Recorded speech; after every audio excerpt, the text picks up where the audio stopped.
Sari and Carrie, purple, bipedal, Aurora scientists were seated next to John Dawson in the cafeteria of the Darwin Research Station. Okay, but why would you murder your own grandfather? It's just the name of the paradox. You don't actually have to kill your grandfather, it's just a way to easily visualize the casualty issue. I guess. John became pensive for a second. We could always try. Never much like the old fart. The human then left the room at the jog. I'm afraid to ask, but what did he mean? Carrie took a sip of the green beverage in his cup. Well, he is either off to enter the specifics on the computer, run a simulation and see what happens. Several loud alarms began to scream while the whole station shook. Or he went into the prototype chrono displacer to travel back in time and kill his own grandfather. Carrie barely seemed to have noticed the cacophony going on, while Sari was on the edge of panic. John then entered the cafeteria at a dead run. Shit, shit, shit! Some of his body parts were fading in and out of existence, and everything he touched seemed to either age uncontrollably or change shapes randomly. I need help. I think I fracked up. Carrie, still perfectly calm, raised a single eyebrow. You think? The lights began to flicker until they went out altogether, and then a man appeared next to John.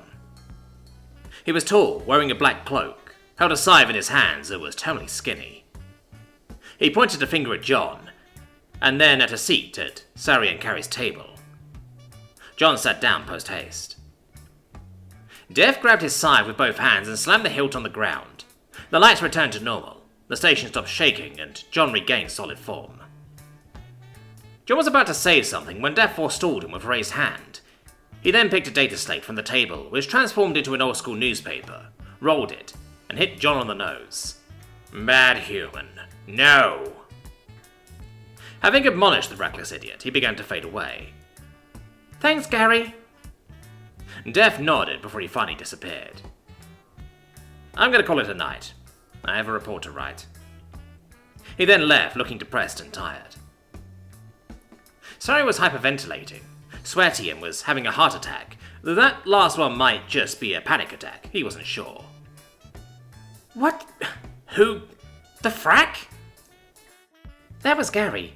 Shows someone it's easier to fix a problem before it destroys the universe. Nice guy. Sari looks at Carrie like a dying man in the desert looks at a cold beer. You're new here, so let me explain. This is the Darwin Research Station, where we do science that is considered too dangerous even by human standards. Dev shows up from time to time to either stop shit getting out of hand, or to hand out Darwin Awards in person. Sari looks puzzled. Carrie made a dismissive motion with his hand. Not the kind of award you're thinking of. I'll explain later. But that was death. How can you be so calm? Carrie sighed. Last month, someone had the brilliant idea to put an artificial black hole inside a hadron collider. Do you know what happens when you do that? Sari shook his head. Nobody does. The test was about to start when we noticed Gary sitting next to us in the lab, wearing sunglasses and eating popcorn. We cancelled the experiment. Sari has started to breathe normally now. So that was normal?